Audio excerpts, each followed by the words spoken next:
છો મિત્રો, આજે હું તમને બતાવવાનો છું જે આપણા Q7F નવા ટીવી આવ્યા છે અને જે 2025ની નવી લાઇનઅપ છે એમાં AI જનરેટિવ વોલપેપર કઈ રીતે વર્ક કરે છે.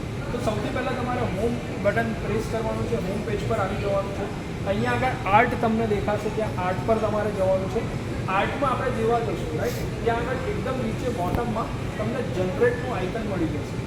આ જનરેટના આઇકન પર આપણે ક્લિક કરવાનું છે એટલે તમને જુદા જુદા કીવર્ડ્સ અહીંયા આગળ મળશે. જેમ કે અત્યારે મારે સિલેક્ટ કરવું છે પાર્ટી મોડ, કે ઘરમાં કોઈની બર્થડે પાર્ટી છે. પછી તમે અહીંયા આગળ કેક્સ છે, ફ્લાવર્સ છે, વગેરે છે. હું સિલેક્ટ કરું છું બલૂન્સ પાર્ટી મોડ માટે રાઈટ. તો અહીંયા આગળ આપણે પ્રિપેરિંગ એટલે કે AI વોલપેપર જે છે આપણું જનરેટ થાય છે. આ રીતે 3 ઇમેજ તમને અહીંયા આગળ દેખાશે. આમાંથી જે પણ ઇમેજ હું સિલેક્ટ કરીશ, સપોઝ હું આ ઇમેજ સિલેક્ટ કરું તો એ વિડીયો અહીંયા આગળ જે છે મતલબ જે ઇમેજ છે તે અહીંયા આગળ હવે આવી જશે રાઈટ. તો દિવસની તમે 10 ઇમેજ આની અંદર બનાવી શકો છો અને આ ફીચર એક્સક્લુઝિવ સેમસંગની અંદર છે, જે આપણા દરેકે દરેક તમને નવા મોડલ્સની અંદર Q7F અને એની ઉપર બધા જ મોડલમાં મળી જવાનું છે. Thank you.